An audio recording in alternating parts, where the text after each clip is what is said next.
Dear student, अब देखते हैं क्लास 10 के साइंस का चैप्टर 6 जैव प्रक्रम के कुछ प्रश्न और उसके उत्तर।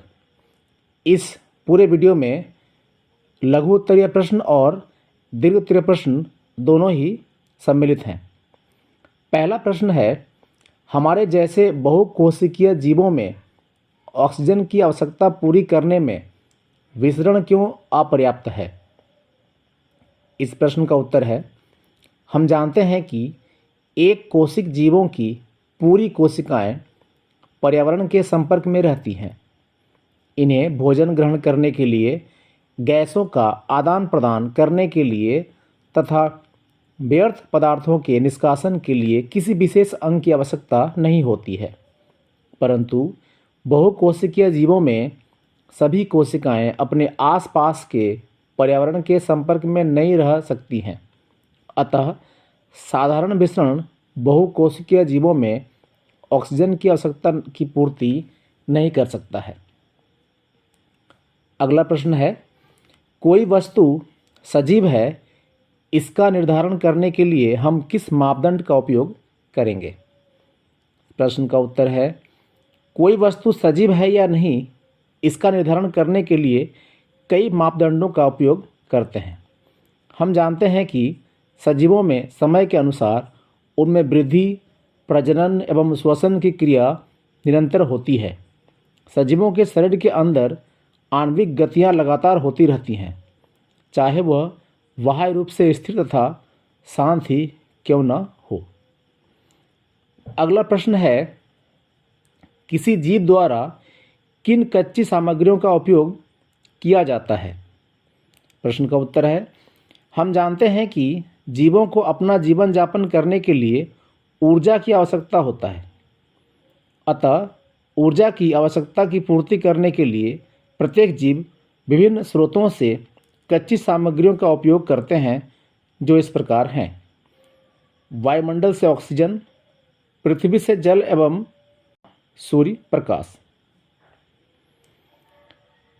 अगला प्रश्न है, जीवन के अनुरक्षण के लिए आप किन प्रक्रमों को आवश्यक मानेंगे? किसी भी जीव में जीवन के अनुरक्षण के लिए ऊर्जा की अहम भूमिका होती है।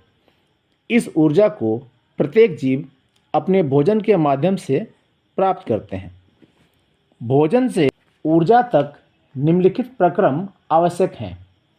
इसमें पोषण, श्वसन, वहन, उत्सर्जन, इन सभी प्रक्रमों को सम्मिलित रूप से जैव प्रक्रम कहते हैं। अगला प्रश्न है, स्वयंपोषी पोषण तथा विषमपोषी पोषण में क्या अंतर है? ये बहुत ही महत्वपूर्ण क्वेश्चन है, आप इसको अवश्य याद कर लें। स्वयंपोषी पोषण का बात करें तो स्वयंपोषी पोषण उन जीवों के पोषण की प्रक्रिया है जो अपना भोजन प्रकाश संश्लेषण की क्रिया द्वारा स्वयं बनाते हैं। भोजन के लिए कच्चे पदार्थों जैसे वायुमंडल से कार्बन डाइऑक्साइड, जल तथा सूर्य के प्रकाश आदि का उपयोग कर पत्तियों में उपस्थित क्लोरोफिल की सहायता से भोजन बनाते हैं, जैसे हरे पौधे तथा कुछ जीवाणु। जबकि विषमपोषी पोषण में उन जीवों का पोषण है जो अपना भोजन स्वयं नहीं बनाते हैं, बल्कि अन्य जीवों पर आश्रित रहते हैं, जैसे मानव, पशु, पक्षी आदि। अगला प्रश्न है, प्रकाश संश्लेषण के लिए आवश्यक कच्ची सामग्री पौधा कहाँ से प्राप्त करता है?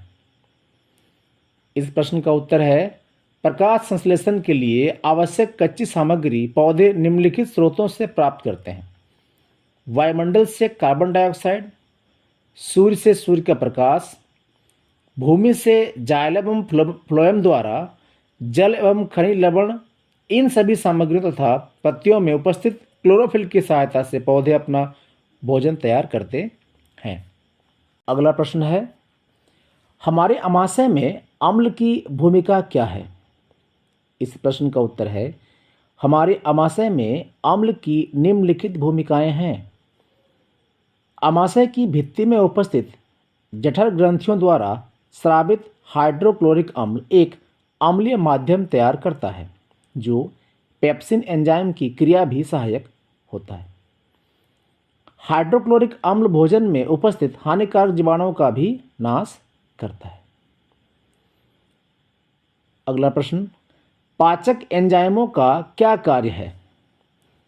प्रश्न का उत्तर है, जैव उत्प्रेरकों द्वारा भोजन को पचाने एवं अवशोषित करने के लिए इसे छोटे छोटे अणुओं में विखंडित करने की क्रिया को एंजाइम कहते हैं।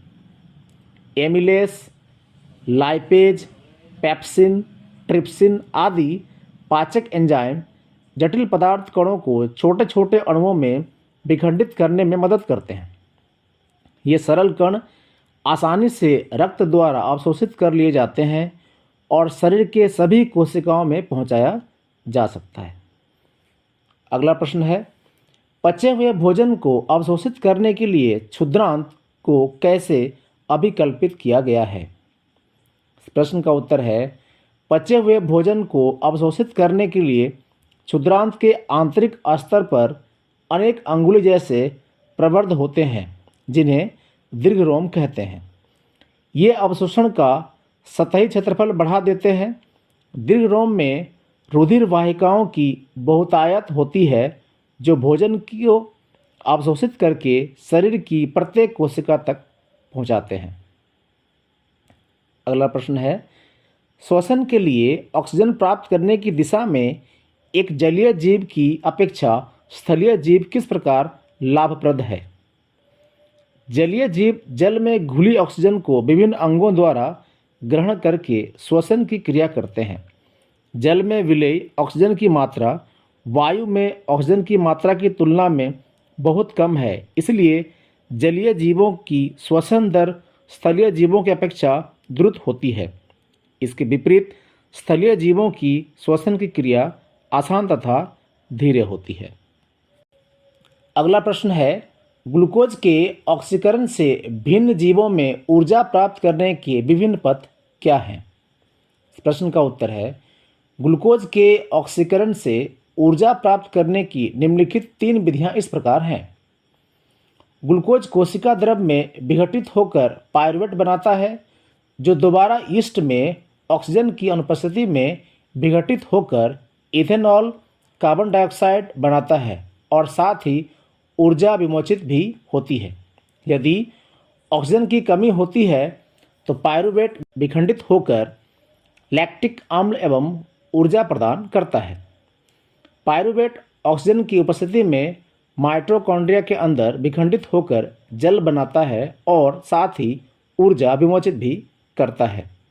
अगला प्रश्न है, मनुष्यों में ऑक्सीजन तथा कार्बन डाइऑक्साइड का परिवहन कैसे होता है? इस प्रश्न का उत्तर है, मनुष्यों में ऑक्सीजन तथा कार्बन डाइऑक्साइड का परिवहन रक्त में उपस्थित हीमोग्लोबिन के द्वारा होता है।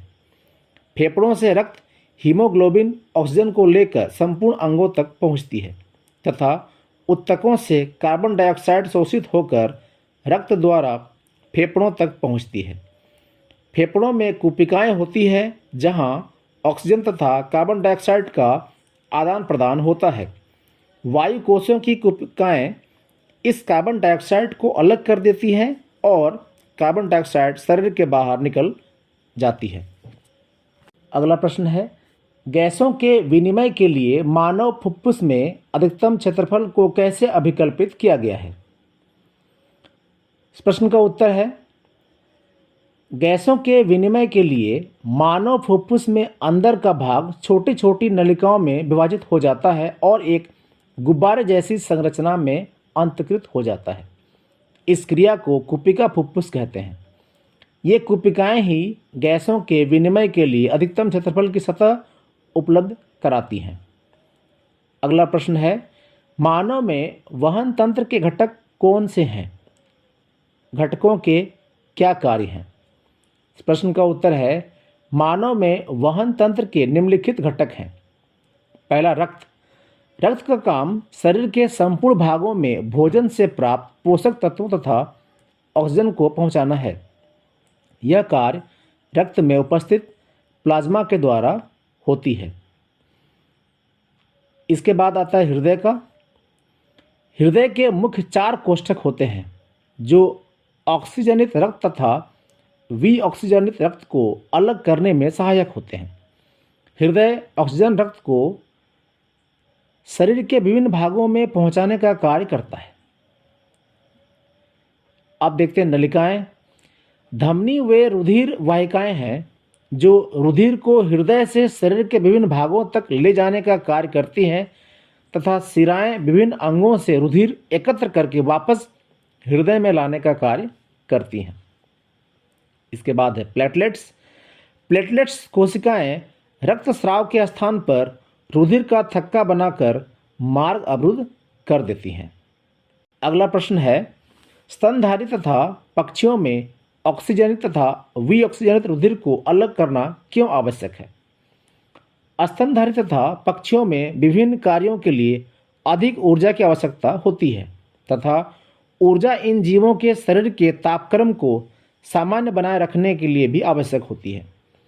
ऑक्सीजनित तथा विऑक्सीजनित रुधिर अलग अलग रहने पर शरीर को उच्च दक्षतापूर्ण ऑक्सीजन उपलब्ध होती है। अतः स्तनधारी तथा पक्षियों में ऑक्सीजनित तथा विऑक्सीजनित रुधिर को अलग करना आवश्यक है। अगला प्रश्न है, उच्च संगठित पादप में वहन तंत्र के घटक क्या हैं? इसका उत्तर है, उच्च संगठित पादपों में वहन तंत्र के मुख्य घटक जाइलम तथा फ्लोएम हैं। जाइलम का काम मृदा से प्राप्त जल एवं खनिज लवणों को पादप में वहन करना और फ्लोएम का काम पादपों द्वारा प्रकाश संश्लेषण द्वारा बनाए गए भोजन को पादप के संपूर्ण भागों में पहुंचाना है। अगला प्रश्न है, पादप में जल और खनिज लवण का वहन कैसे होता है? इस प्रश्न का उत्तर है, पादप में जल तथा खनिज लवणों का वहन जाइलम के द्वारा होता है। जाइलम ऊतक में तनों, जड़ों और पत्तियों की वहिनिकाएं तथा वाहिकाएं आपस में जुड़कर जल संवहक वाहिकाओं का एक सतह जाल बनाती हैं जो पादप के सभी भागों से संबंध होता है। जड़ों की कोशिकाएं मृदा के संपर्क में होती हैं तथा वह सक्रिय रूप से आयन प्राप्त करती हैं। यह जड़ तथा मृदा के बीच आयन सांद्रण में एक अंतर उत्पन्न करता है। इस अंतर को समाप्त करने के लिए मृदा से जल तथा खनिज लवण जड़ में प्रवेश कर जाता है। इस प्रकार जल अनवरत गति से जड़ के जाइलम में जाता है और फिर जल के स्तंभ का निर्माण करता है जो लगातार ऊपर की ओर धकेला जाता है। अगला प्रश्न है, पादप में भोजन का स्थानांतरण कैसे होता है? इस प्रश्न का उत्तर है, किसी भी पादप में भोजन का स्थानांतरण फ्लोएम ऊतक द्वारा होता है। फ्लोएम ऊतक की कोशिकाएं पादपों के संपूर्ण भागों तक फैली होती हैं। इसका काम पत्तियों द्वारा बनाए गए भोजन को पादपों के समस्त भागों तक पहुंचाना होता है। इसके अलावा फ्लोएम एमिनो अम्ल तथा अन्य पदार्थों का भी परिवहन करता है। भोजन तथा अन्य पदार्थों का स्थानांतरण संलग्न साथी कोशिका की सहायता से चालनी नलिका में ऊपरी मुखी तथा अधोमुखी दोनों दिशाओं में होता है। इसमें ऊर्जा का भी प्रयोग होता है जो ऊतक का परासरण दाब भी बढ़ा देता है, जिससे जल इसमें प्रवेश कर जाता है और यह दाब पदार्थों को फ्लोएम से उस ऊतक तक ले जाता है जहां दाब कम हो जाता है। इस अध्याय का अगला प्रश्न है, बहुत ही महत्वपूर्ण प्रश्न है ये। वृक्काणु या नेफ्रॉन की रचना तथा क्रियाविधि का वर्णन कीजिए। आप यहाँ पर देख सकते हैं, यहाँ पर जो वृक्काणु की रचना दिखाई गई है जिसमें अलग अलग हिस्सों का नामकरण भी किया गया है। अब आते हैं इसका उत्तर पर। वृक्काणु मानव के उत्सर्जन तंत्र में एक महत्वपूर्ण अंग है। प्रत्येक वृक्क में आधारी निस्यंदन एकक फुफ्फुस की तरह ही बहुत पतली भित्ति वाली रुधिर कोशिकाओं का गुच्छा होता है। वृक्क में प्रत्येक गुच्छा एक नलिका के कप के आकार के सिरे के अंदर होता है। यह नलिका छने हुए मूत्र को एकत्र करती है। प्रत्येक वृक्क में ऐसे अनेक निस्यंदन एकक होती हैं जिन्हें वृक्काणु या नेफ्रॉन कहते हैं, जो आपस में निकटता से भरे रहते हैं। प्रारंभिक निस्यंदन में कुछ पदार्थ जैसे ग्लूकोज, एमिनो अम्ल, लवण और प्रचुर मात्रा में जल रह जाते हैं। जैसे जैसे मूत्र इस नलिका में प्रवाहित होता है, इन पदार्थों का चयनित पुनर्अवशोषण हो जाता है। जल की मात्रा पुनर्अवशोषण शरीर में उपलब्ध अतिरिक्त जल की मात्रा पर तथा कितना विलेय वर्ज्य उत्सर्जित करना है उस पर निर्भर करता है। प्रत्येक वृक्क में बनने वाला मूत्र एक लंबी नलिका मूत्रवाहिनी में प्रवेश करता है जो वृक्क को मूत्राशय से जोड़ती है। मूत्राशय में मूत्र भंडारित रहता है जब तक कि फैले हुए मूत्राशय का दाब मूत्र मार्ग द्वारा उसे बाहर न कर दे। अगला प्रश्न है, उत्सर्जित उत्पाद से छुटकारा पाने के लिए पादप किन विधियों का उपयोग करते हैं? इस प्रश्न का उत्तर है, उत्सर्जित उत्पाद से छुटकारा पाने के लिए पादप निम्नलिखित विधियों का उपयोग करते हैं। पहला है, प्रकाश संश्लेषण के दौरान अतिरिक्त जल तथा ऑक्सीजन को बाहर निकालकर। इसके बाद है, अतिरिक्त जल बाष्पोत्सर्जन द्वारा बाहर निकालकर। पौधे गिरने वाली पत्तियों में अपशिष्ट उत्पाद संचित रखते हैं और मृत पत्तियों को अलग कर अपशिष्ट पदार्थ को अलग करते हैं। पौधे गोंद तथा रेजिन के रूप में अपशिष्ट पदार्थ को बाहर निकालते हैं। पुराने जाइलम जो अपशिष्ट पदार्थ होते हैं वो पादपों से छाल के रूप में बाहर निकलता है और पौधे कुछ अपशिष्ट पदार्थों को अपने आसपास की मृदा में उत्सर्जित करते हैं। अगला प्रश्न है, मूत्र बनने की मात्रा का नियमन किस प्रकार होता है? प्रश्न का उत्तर है, मूत्र बनने की मात्रा शरीर में उपस्थित अतिरिक्त जल और शरीर में घुली अपशिष्ट की मात्रा पर निर्भर करती है। कुछ अन्य कारक जैसे कि जीव के निवास स्थान तथा उसमें उपस्थित हार्मोन भी बनने वाले मूत्र की मात्रा को नियंत्रित करते हैं। अगला प्रश्न है, हमारे शरीर में वसा का पाचन कैसे होता है? यह प्रक्रम कहाँ होता है? इस प्रश्न का उत्तर है, हमारे भोजन में वसा का पाचन मुख्य रूप से क्षुद्रांत में होता है। इस कार्य के लिए क्षुद्रांत यकृत तथा अग्नाशय से श्रवण प्राप्त करती हैं। यहाँ पित्त लवण द्वारा भोजन में उपस्थित वसा की बड़ी गोलिकाओं को छोटी गोलिकाओं में खंडित कर दिया जाता है, जिससे एंजाइम की क्रियाशीलता बढ़ जाती है। अग्नाशय से आने वाला अग्नाशयिक रस इन छोटी गोलिकाओं वाली वसा को लाइपेज एंजाइम के माध्यम से पचा देता है। एंजाइम अंत में वसा को वसा अम्ल तथा ग्लिसरॉल में परिवर्तित कर देते हैं। अगला क्वेश्चन, भोजन के पाचन में लार की क्या भूमिका है? इस प्रश्न का उत्तर है, भोजन के पाचन में लार की अहम भूमिका है। आहार का स्तर कोमल होता है। लार संपूर्ण भोजन में फैलकर उसे चबाने एवं गीला करने में मदद करता है ताकि इसका मार्ग आसान हो जाए।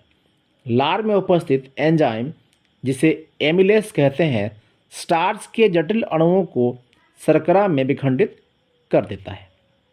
अगला प्रश्न है, स्वपोषी पोषण के लिए आवश्यक परिस्थितियां कौन सी हैं और उसके उपोत्पाद क्या हैं? उत्तर है, स्वपोषी पोषण के लिए आवश्यक परिस्थितियां कार्बन डाइऑक्साइड, सूर्य का प्रकाश, जल तथा क्लोरोफिल की उपस्थिति है। कार्बोहाइड्रेट तथा ऑक्सीजन स्वपोषी पोषण के मुख्य उपोत्पाद हैं। अगला प्रश्न है जो कि बहुत इम्पोर्टेंट है, वायवीय तथा अवायवीय श्वसन में क्या अंतर है? कुछ जीवों के नाम लिखिए जिनमें अवायवीय श्वसन होता है। अब यहाँ पर अंतर देख सकते हैं, लेफ्ट में है वायवीय श्वसन और राइट में अवायवीय श्वसन। वायवीय श्वसन का प्रथम बिंदु यह ऑक्सीजन की उपस्थिति में होता है, जबकि अवायवीय श्वसन ऑक्सीजन की अनुपस्थिति में होता है। वायवीय श्वसन में गैसों का आदान प्रदान वातावरण से होता है, जबकि अवायवीय श्वसन में गैसों का आदान प्रदान नहीं होता है। वायवीय श्वसन में श्वसन के उपरांत कार्बन डाइऑक्साइड तथा जल उत्सर्जित होते हैं, जबकि अवायवीय श्वसन में श्वसन के उपरांत कार्बन डाइऑक्साइड तथा मिथाइल अल्कोहल उत्सर्जित होते हैं। यहाँ पर C2H5OH जिसको हम मिथाइल अल्कोहल कहेंगे। अगला बिंदु जो है, वायवीय श्वसन में अधिक मात्रा में ऊर्जा उत्पन्न होती है जबकि अवायवीय श्वसन में कम मात्रा में ऊर्जा उत्पन्न होती है। अवायवीय श्वसन कुछ जलयुक्त पौधों की जड़ों में, कुछ परजीवी कीड़े में, जानवर की मांसपेशियों में और कुछ सूक्ष्म जीवों जैसे कि खमीर में होता है। अगला प्रश्न है, गैसों के अधिकतम विनिमय के लिए कुपिकाएं किस प्रकार अभिकल्पित हैं? इस प्रश्न का उत्तर है, फेफड़ों के अंदर गुब्बारे जैसी एक संरचना होती है जिसे कुपिका कहते हैं।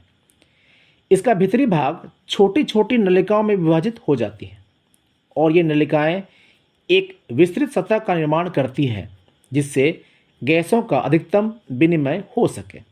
कुपिकाओं की भित्ति में रुधिर वाहिकाओं का विस्तृत जल होता है। जब हम सांस लेते हैं तो हमारी वक्ष गुहिका बड़ी हो जाती है और वायु विस्तृत कुपिकाओं में भर जाती है। ये कुपिकाएं फेफड़ों में बहुत कम जगह में स्थित होती हैं, लेकिन जब इनमें हवा भर जाती है तो ये फूलकर बड़े क्षेत्रफल में फैल जाती है और गैसों के विनिमय के लिए अधिकतम क्षेत्रफल प्रदान करती है। अगला प्रश्न है, हमारे शरीर में हीमोग्लोबिन की कमी के क्या परिणाम हो सकते हैं? स्टूडेंट ध्यान देंगे, ये क्वेश्चन का जो फ्रीक्वेंसी है यानी कि बारंबारता पूछने की अधिक है। पुनः हम दोहराते हैं प्रश्न, हमारे शरीर में हीमोग्लोबिन की कमी के क्या परिणाम हो सकते हैं?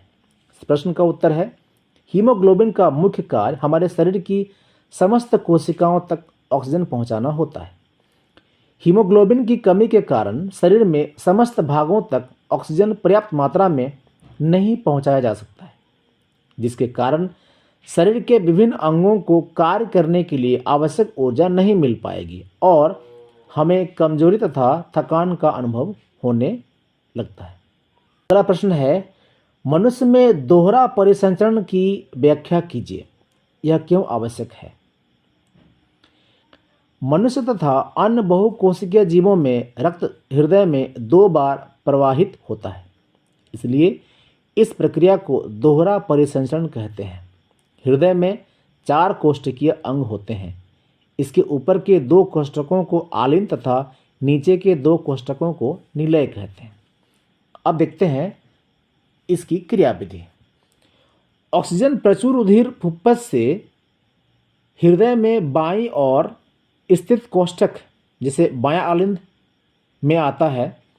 इस रुधिर को एकत्रित करते समय बायां आलिंद शिथिल रहता है। जब अगला कोष्ठक यानी कि बायां निलय फैलता है तब यह संकुचित होता है, जिससे रुधिर इसमें स्थानांतरित होता है।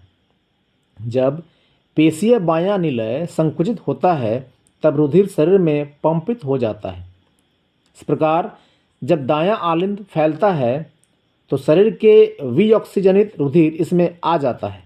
जैसे ही दायां आलिंद संकुचित होता है, दायां निलय फैल जाता है। यह रुधिर को दायां निलय में स्थानांतरित कर देता है। इस प्रकार संपूर्ण शरीर में हृदय से रक्त संचरण होता रहता है।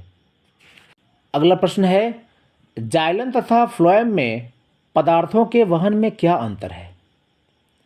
लेफ्ट जाइलम है, राइट में फ्लोएम है। जाइलम का प्रथम बिंदु, जाइलम पौधों में जल तथा खनिज लवण का वहन करता है, जबकि फ्लोएम पौधों में तैयार भोजन को विभिन्न भागों तक पहुंचाता है। जाइलम का अगला बिंदु है, जल का वहन जड़ के ऊपर की ओर होता है, जबकि फ्लोएम पत्तियों में तैयार भोजन का वहन सभी दिशाओं में होता है। जाइलम द्वारा जल का वहन साधारण भौतिक बलों जैसे बाष्पोत्सर्जन आदि द्वारा होता है, जबकि फ्लोएम द्वारा भोजन के वहन में ऊर्जा की आवश्यकता होती है जो एटीपी के रूप में रहता है।